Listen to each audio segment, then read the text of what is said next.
Buenos días, muchísimas gracias a la firma Quintero Silva Abogados, a la Cámara de Comercio del Huila por esta invitación, en especial a la doctora Tatiana Silva. Es un placer estar aquí acompañándolos en este evento. Bueno, yo voy a hablarles sobre la responsabilidad del empleador y la ARL por accidentes de trabajo y la subrogación en el sistema de riesgos laborales. Pues, como vemos, esto es un eh, tema yo creo que bastante amplio para resumirlo en apenas 30 minutos, pero pues intentaré referirme a lo que resulta relevante de cara a la responsabilidad del empleador y puesto en relación siempre con con la cuestión relacionada con la subrogación en el sistema de riesgos laborales, que pensaría yo que por la vastedad del tema esto vendría siendo como lo más importante. Eh, la exposición la voy a dividir de esta manera. Voy a mencionar muy rápidamente algunos aspectos relacionados con la responsabilidad del empleador que son necesarios de cara a luego señalar qué es o cuál es el problema que se presenta con el tema de la subrogación. En ese sentido, a renglón seguido, vamos a hablar de las consecuencias que genera el accidente de trabajo o la enfermedad laboral de cara al derecho del trabajo y, y al derecho de la seguridad social, diría yo principalmente, y también en relación con el derecho de daños, y aquí sí de pronto mezclamos un poco derecho del trabajo con responsabilidad civil, porque este punto preciso acerca de cuáles son las consecuencias que esto generan, estos dos aspectos, es lo que nos llevará a establecer o lo que lleva a generar la cuestión relacionada con la subrogación de las administradoras de riesgos laborales en el sistema de riesgos laborales. Bueno, vamos a partir por algo que resulta realmente obvio, yo diría que para todos los que estamos acá, pero insisto, es el punto de partida necesario para llegar a la cuestión central. La ocurrencia del accidente de trabajo o de una enfermedad laboral, pues en, eh, en lo sucesivo, si hablo de accidente de trabajo, entiendas incluida también la enfermedad laboral. Pero la ocurrencia del accidente de trabajo genera siempre una en lo que ha denominado la Corte Suprema de Justicia, una responsabilidad de naturaleza objetiva en cabeza de la administradora de riesgos laborales. Junto con esa responsabilidad objetiva, podría eventualmente concurrir una de naturaleza subjetiva en cabeza del empleador. Entonces aquí el punto de partida es, siempre el accidente de trabajo va a generar la responsabilidad objetiva, eventualmente puede generar la responsabilidad subjetiva en cabeza del empleador. Si se genera la responsabilidad en cabeza del empleador, pues esta responsabilidad vendría siendo concurrente y no excluyente, y esto es importante, porque con todas las consecuencias que de ahí se derivan, también viene de la mano con el problema de la subrogación, es concurrente y no excluyente con la que está en cabeza de las administradoras de riesgos laborales. Esa responsabilidad objetiva, entonces, pues recae en la administradora de riesgos laborales. Para que se configure, lo que habría que verificar es, desde el punto de vista de la enfermedad laboral, que la enfermedad está catalogada como enfermedad del trabajo o que se pueda establecer el nexo de causalidad. Y desde el punto de vista del accidente, que es donde yo creo que es más relevante la cuestión, lo que se debe mirar para ver si se configura o si surge esta responsabilidad es que el hecho encaje dentro de la definición que trae la ley acerca de accidente de trabajo. Entonces, si el hecho se puede calificar como un suceso repentino que sobrevenga por causa con ocasión del trabajo, no sé qué, esto que dice la ley 1562, pues es accidente de trabajo. Siendo accidente de trabajo, aplicamos las normas jurídicas del sistema de riesgos laborales. Es decir, el fundamento normativo, el marco jurídico de esta responsabilidad lo vamos a encontrar en las normas de la seguridad social, concretamente en las normas del subsistema de riesgos laborales. Tiéndase decreto 1295, ley 776, 1562, decretos reglamentarios, etcétera. Por lo pronto, no es relevante ese detalle. Em, si adicionalmente el accidente de trabajo ocurre con o por medio de una actuación culposa del empleador, bien sea por acción o por omisión, entonces surgiría esta responsabilidad subjetiva. Esta responsabilidad estaría en cabeza del empleador, es quien está obligado a reparar la totalidad de los perjuicios. Aquí, a diferencia de lo anterior, la culpa es el criterio de imputación. En la responsabilidad objetiva, recuerden ustedes que se prescinde por completo de la culpa como fundamento de la imputación al agente del evento dañino en cualquier régimen de responsabilidad objetiva. Luego, en este que surge por los accidentes de trabajo y la enfermedad laboral, el fundamento de la imputación viene siendo el riesgo que genera el empleador. En la responsabilidad subjetiva, el criterio de imputación es la culpa. Si el empleador, con una actuación culposa, ocasiona el accidente de trabajo o la enfermedad laboral, entonces surge la obligación de reparar los perjuicios. Y la normativa o el fundamento jurídico, el marco jurídico aplicable, lo vamos a encontrar en el Código Sustantivo del Trabajo y eventualmente las normas del Código Civil, porque en realidad aquí se trata de un evento de responsabilidad civil del empleador que surge de la ocurrencia de un accidente de trabajo o de una enfermedad laboral. Es decir, esto puede que no tenga mayor relevancia y sea una discusión meramente teórica o académica si se quiere, pero lo que se genera cuando el empleador incurre en una culpa patronal es un evento de responsabilidad civil del empleador. Esto no es responsabilidad laboral, porque hay de por medio un contrato de trabajo, porque finalmente hablar de responsabilidad civil es hablar de la obligación de reparar un perjuicio por parte de quien lo ocasiona. Entonces, si el empleador con la actuación culposa está ocasionando el accidente de trabajo o la enfermedad, la obligación de indemnizar los perjuicios prevista en el 216 es nada más y nada menos que un evento de responsabilidad civil del empleador.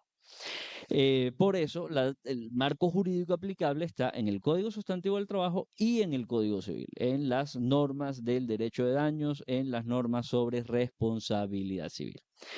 En cambio, en la responsabilidad objetiva y mal denominada responsabilidad objetiva, a mi juicio, las normas se encuentran o el fundamento jurídico se encuentra en la seguridad social.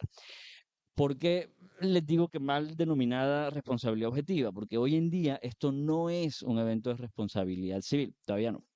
Esto no es un evento de responsabilidad civil. Esto es la asunción de un riesgo por parte de la seguridad social. Cuando la ARL está reconociendo prestaciones económicas o asistenciales derivadas de un accidente de trabajo, lo que se está concretando es la acción protectora de la seguridad social. No se está imputando responsabilidad en cabeza de la ARL por un hecho dañino. Esto pudo ser, y de hecho fue el fundamento o el origen de esta responsabilidad por allá en las postrimerías del siglo XIX, cuando se obliga al empleador a responder por los accidentes de trabajo. Allá sí fue responsabilidad civil y responsabilidad objetiva. Con la aparición de los seguros sociales y la evolución de la seguridad social, esto deja de ser un evento de responsabilidad y pasa a ser una consecuencia de la seguridad social. Y esto de hecho tiene relevancia o se va a conectar con la cuestión relacionada con la subrogación cuando veamos cuáles son las consecuencias de una y otro evento de responsabilidad. Esto simplemente lo paso porque aquí yo no me voy a detener. Es de esta denominada responsabilidad objetiva surgen unas prestaciones económicas a cargo del sistema. Principalmente, aquí no están todas, pero de cara al planteamiento de la problemática, resultan relevantes la pensión de sobrevivientes y la pensión de invalidez. De hecho, yo diría que no tanto la indemnización por incapacidad permanente parcial, sino principalmente la pensión de invalidez y la pensión de sobrevivientes. Ahorita de pronto haremos referencia nuevamente a esto más adelante. Tratándose de la responsabilidad subjetiva, la que está en cabeza del empleador, lo que sí es un verdadero evento de responsabilidad civil, requiere para su configuración estos tres elementos: la existencia de un daño, la culpa y la relación de causalidad entre el daño y la culpa, es decir, en este caso, la actuación culposa del empleador y el daño que se genera al trabajador. El elemento daño, yo diría que no presenta mayor problema cuando se trata de accidentes de trabajo y enfermedad profesional, y de hecho menos tratándose de accidentes de trabajo por una razón, y es que la existencia del daño casi que va de suyo con el concepto de accidente de trabajo. Recordemos que es el evento repentino, no sé qué, y al final dice que cause una lesión orgánica, perturbación funcional o la muerte en el trabajador. O sea que de la misma definición del accidente de trabajo se extrae que mientras no existan esas secuelas, pues no hay accidente de trabajo, y en eso se concreta la existencia del daño. Por lo tanto, este elemento yo creo que no representa mayor inconveniente. La culpa, que es el elemento central, el más importante, diría yo, y en el que la jurisprudencia de la Corte Suprema de Justicia se ha centrado casi que hasta el punto de llevar a lo que algunos han denominado la objetivación de la culpa, porque se hace un análisis, a mi juicio, excesivo en el elemento culpa, que deja de lado el tercer elemento, que es igual de importante, que es la relación de causalidad. ¿Por qué? Porque no basta con que el empleador haya incurrido en una actuación culposa para imputar la responsabilidad, sino que es necesario que se acredite que esa actuación culposa del empleador tuvo una contribución causal en la producción del daño. Si hay una actuación culposa pero de ninguna manera incide en la concreción del daño, pues no hay responsabilidad o no se puede imputar la responsabilidad al empleador. Luego, estos tres elementos vendrían siendo relevantes o son relevantes al momento de analizar la obligación del empleador de reparar los perjuicios. Sin embargo, en la jurisprudencia de la Corte encontramos que no suele hacerse sino referencia o énfasis excesivo en el elemento culpa.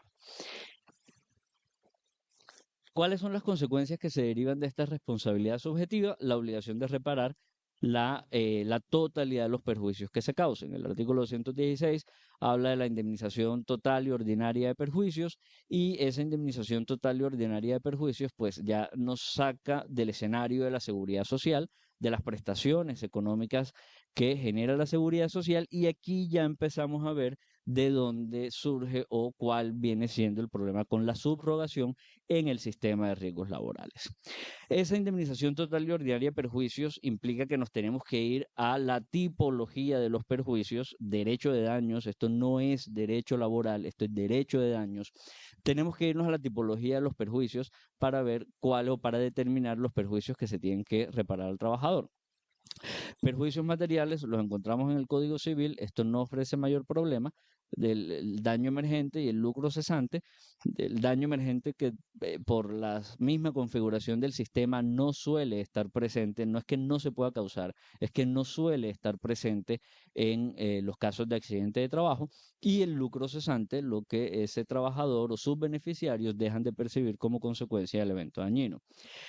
Y los perjuicios inmateriales, que recordemos, son de creación jurisprudencial. En Colombia no hay regulación jurídica de estos perjuicios, por lo tanto eso va cambiando y se van adecuando a la misma medida en que va evolucionando la jurisprudencia. Actualmente la Sala Laboral de la Corte Suprema de Justicia reconoce la reparación del perjuicio moral y del daño a la vida de relación como las dos únicas categorías de daño inmaterial. Esto, pues, por supuesto, está sujeto a que en este momento se esté saliendo alguna sentencia en la Corte que diga otra cosa, pero por lo pronto es el daño moral y el daño a la vida de relación. Entonces, si estas son las consecuencias que se derivan de la responsabilidad del 216, el tema o el problema o la cuestión, y ese problema yo se los pongo entre comillas, porque depende del actor del sistema, esto puede ser un problema o no, como ya lo vamos a mirar. ¿De dónde surge el problema de la subrogación? Pues que en la determinación del lucro cesante no tiene ningún tipo de incidencia las prestaciones que haya reconocido la ARL. Es decir, fallece el trabajador, a su beneficiaria, viuda o viudo, le reconocen la pensión de sobrevivientes, pero al mismo tiempo, bajo el artículo 216, la reparación plena de los perjuicios incluye el lucro cesante, es decir, los ingresos que deja de percibir esa familia como consecuencia de la muerte del trabajador, a pesar de que esos ingresos, desde la perspectiva de la seguridad social, a pesar de que esos ingresos se vean reemplazados con la pensión de sobrevivientes. O lo mismo o lo propio se puede decir respecto de de la pensión de invalidez que recibe el trabajador que queda en esta condición y que al mismo tiempo se ve beneficiado del lucro cesante al que debe pagar el empleador como consecuencia de su actuación culposa. Entonces, aquí es donde puede empezar la cuestión o de donde surge, dijéramos, el problema o la cuestión relacionada con la subrogación. ¿Por qué? Porque el trabajador recibe su lucro cesante, pero al mismo tiempo las prestaciones que reconoció el sistema. Y resulta que tenemos el artículo 216 del Código Sustantivo del Trabajo, que por allá en la parte final del código dice, perdón, en la parte final de ese artículo dice que del monto de ella, es decir, de la indemnización total y ordinaria de perjuicios, debe descontarse el valor de las prestaciones en dinero pagadas en razón de las normas consagradas en este capítulo. Es decir, autoriza o aparentemente autoriza al empleador a descontar de esa indemnización plena de perjuicios lo que previamente haya reconocido la administradora de riesgos laborales. Y de hecho, esto es un asunto que todavía hoy se observa en la jurisprudencia y en la práctica judicial. Empresas o empleadores que dentro de la defensa que proponen en los procesos de culpa patronal, incluyen la compensación o el descuento en los términos del artículo 216, a pesar de que este asunto fue zanjado por la Corte Suprema de Justicia hace por lo menos 30 años, pero aún sigue siendo esto objeto de discusión. Esta es la génesis del problema, pero esto, dijéramos, la génesis viene siendo esa previsión del 216 que dice que el empleador puede descontar, pero hoy en día el problema ya se ha trasladado, ha cogido una arista distinta hacia la administradora de los riesgos laborales. Y si nosotros hacemos algo de historia, que yo creo que aquí es necesario hacerla, ¿por qué? Porque la lectura del artículo 216 no se puede hacer descontextualizada, no se puede hacer dejando de lado el escenario en el que se expidió el 216.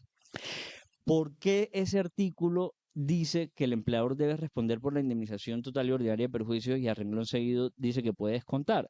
Pues porque en 1950, porque entre otras cosas, esa es la redacción original del artículo 216 expedido en el año 50. En 1950, cuando se expide el Código Sustantivo del Trabajo, se establece una serie de prestaciones sociales que estaban en cabeza de los empleadores, algunas denominadas comunes, otras denominadas especiales, en función de si se tenía el carácter de empresa y un capital necesario, una cuestión que hoy en día ha perdido vigencia porque esas prestaciones o algunas de esas prestaciones fueron asumidas por el sistema de seguridad social. Pero es que desde el año 50, cuando se instituyeron esas prestaciones en cabeza del empleador, ya se hizo con carácter temporal. Recuerden que en 1946, con la Ley 90, se creó el Instituto de Seguros Sociales y en esa Ley 90 al 46 se dijo que mientras él asumía empezaba a funcionar el seguro social, el empleador iba a reconocer unas determinadas prestaciones. Luego, en el 50, cuando se expide el código y se crean las prestaciones, se expide o se establecen esas prestaciones con una naturaleza temporal. Las iba a tener, las iba a asumir el empleador únicamente hasta el momento en el que el Seguro Social empezara a asumir el riesgo. Luego entonces, si en el régimen del 50 el empleador tenía a su cargo las prestaciones derivadas del accidente y la enfermedad de trabajo, por eso el artículo 216 autorizaba a que si además había culpa de la indemnización total, descontara lo que previamente el propio empleador había pagado. Claro, cuando ya empieza a funcionar el seguro social, empieza a asumir el riesgo, los riesgos derivados del trabajo, en el año 63, el acuerdo 155, que es el reglamento del seguro social respecto de las prestaciones y el sistema de riesgos laborales, en el artículo 82, 83 de ese acuerdo, se dijo que el seguro social se podía subrogar o podía repetir en contra del empleador o del tercero causante del daño y podía de la indemnización quedarse hasta con el monto calculado de las prestaciones que pagaba. O sea, dicho de otra manera, Seguro Social asumía el riesgo, reconocía las prestaciones, pero si había culpa patronal, podía repetir en contra del empleador o si intervenía un tercero en la producción del accidente, podía repetir en contra del tercero hasta por el monto calculado de las prestaciones que pagaba. Y decía, si hay un saldo, pues se le da al trabajador o sus beneficiarios y además establecía que el trabajador también podía demandar para solicitar esa indemnización plena, pero que incluso en ese caso se debía descontar lo que el seguro hubiese pagado a favor de quién, del seguro, no del empleador.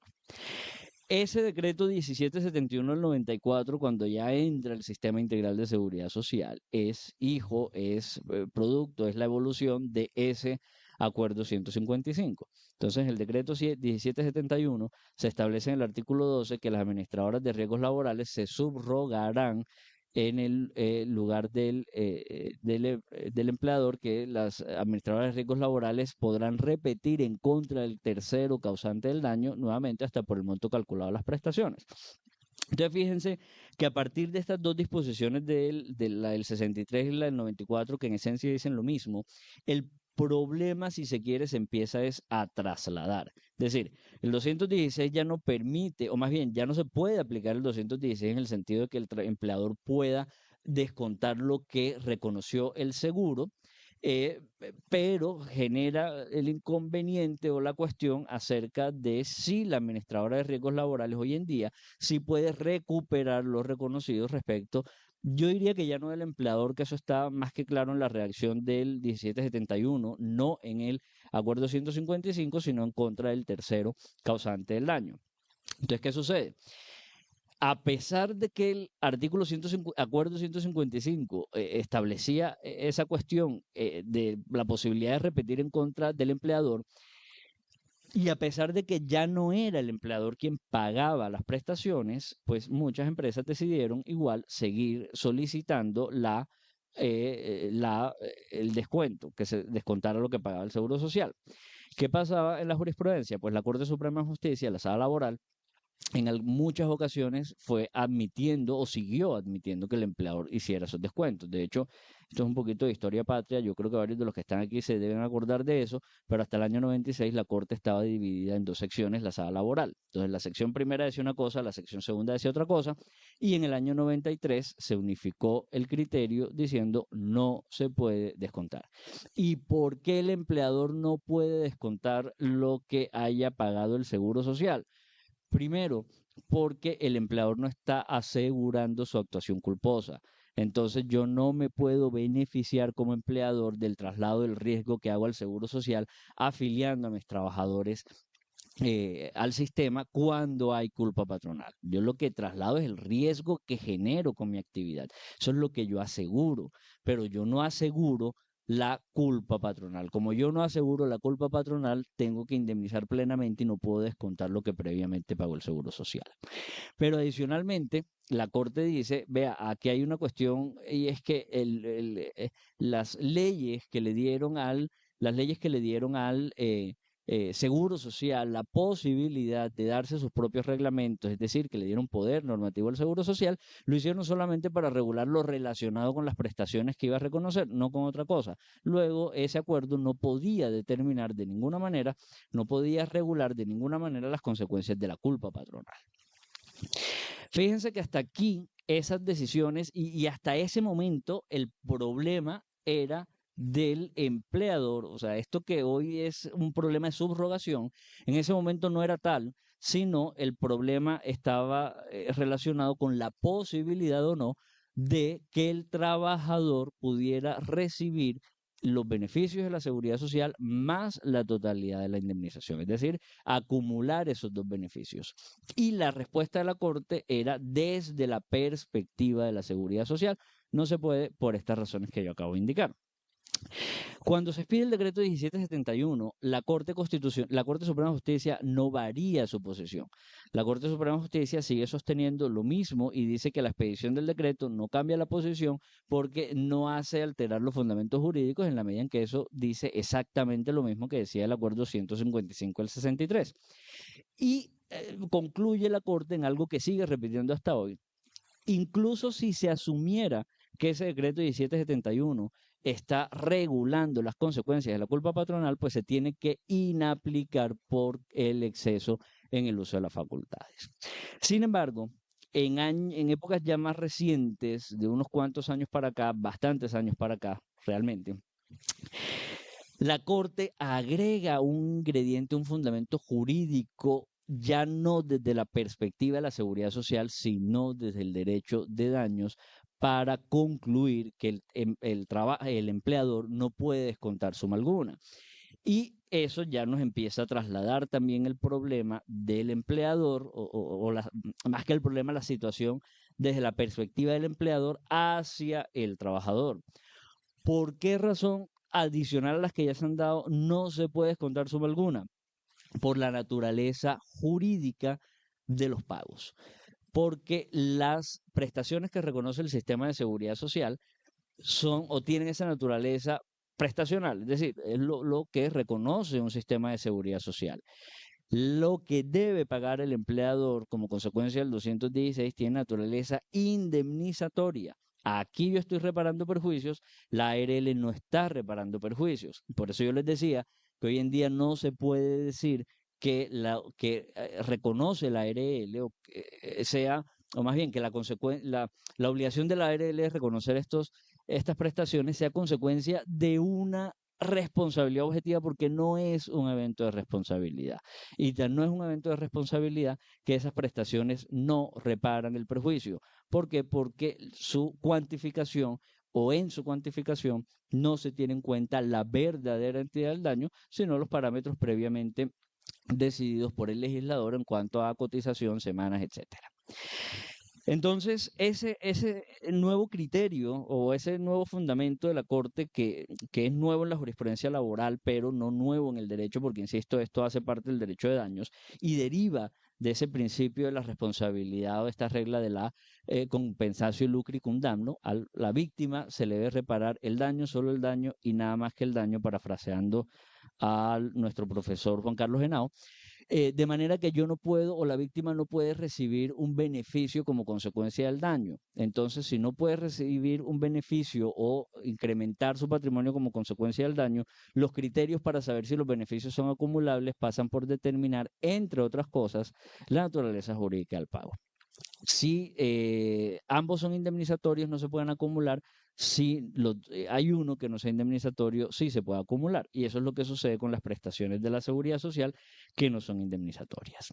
Entonces, fíjense que la cuestión empieza desde el empleador que se pretende descontar lo que pague la administradora de riesgos laborales, desde el trabajador que puede o no puede recibir los dos beneficios, pero eso nos traslada entonces al problema, a la ARL, que aunque ya existía en el año 63, es más problemático ahora por el carácter privado de las administradoras de riesgos laborales, que es la cuestión de la subrogación. El artículo 12 del 1771 expresamente habla de subrogación y dice que se puede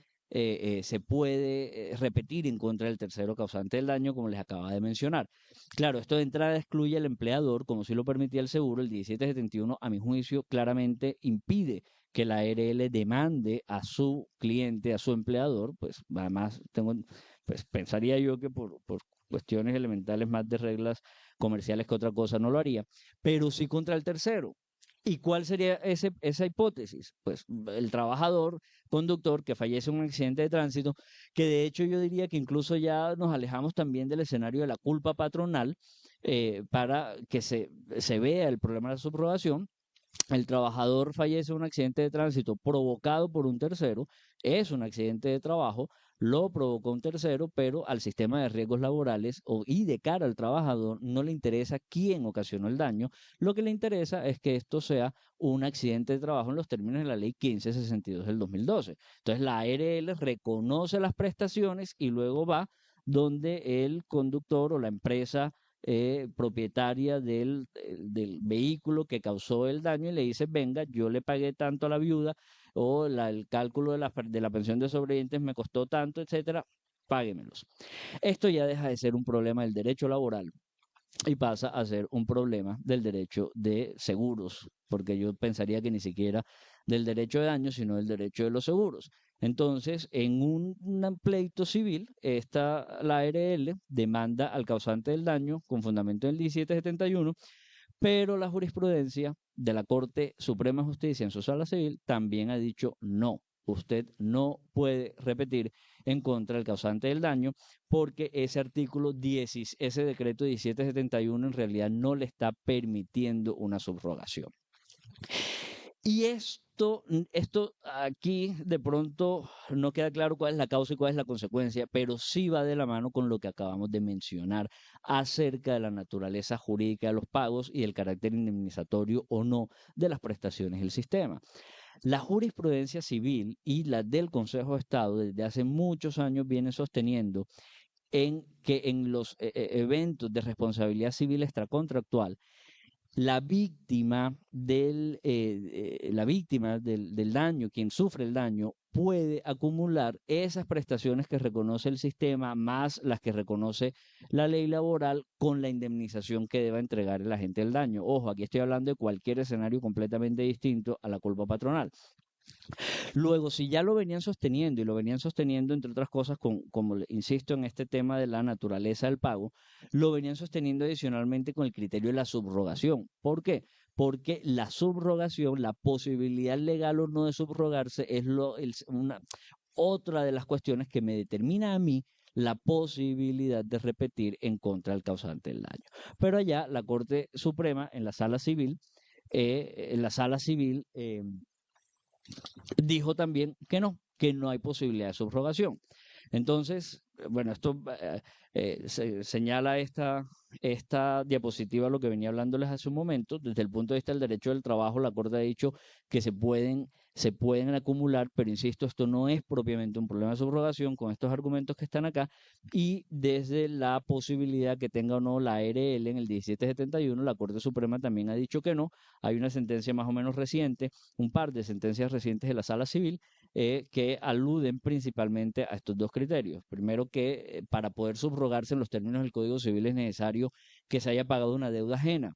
Y el análisis que se hace es la ARL realmente no está pagando una deuda ajena porque la obligación de reconocer esas prestaciones se la asigna las leyes de seguridad social a la propia ARL y en realidad es el pago de una deuda propia. Adicionalmente a la naturaleza jurídica de los pagos. En conclusión, ¿cómo, pasándome un poquito del tiempo, pero ya para terminar, en conclusión, esa cuestión de los pagos y la subrogación realmente solo es un problema de subrogación de cara a la ARL, pero la conclusión, la consecuencia varía dependiendo del actor desde el cual estemos analizando la situación. Si lo miramos desde el punto de vista del empleador, pues está clarísimo hoy en día por la jurisprudencia de la Corte que no se puede descontar absolutamente nada, pero insisto, esto no es un problema de subrogación, esto en realidad es un problema de cómputo de beneficios, de acumulación de beneficios o relacionado con la compensación lucricum danno. De cara al trabajador, pues esa es la otra cara de la moneda, luego la respuesta es la hipótesis contraria, pues claro que se pueden acumular estos beneficios por las razones que ya dimos, pero nuevamente insisto, aquí no estamos ante un problema de subrogación. Y de cara a la ARL, la jurisprudencia no laboral, porque claramente aquí esto no es un asunto laboral, pero la jurisprudencia civil también ha dicho que la ARL no puede repetir, no hay posibilidad de subrogación y este sí es el verdadero problema de subrogación en el sistema de riesgos laborales. Pero fíjense que eso es un problema de subrogación que en realidad no tiene nada que ver con las disposiciones de culpa patronal, aunque sí tienen su origen allá en esas disposiciones, el Código Sustantivo del Trabajo, el 216, y los reglamentos del Seguro Social en materia de riesgos laborales. Bien, muchísimas gracias.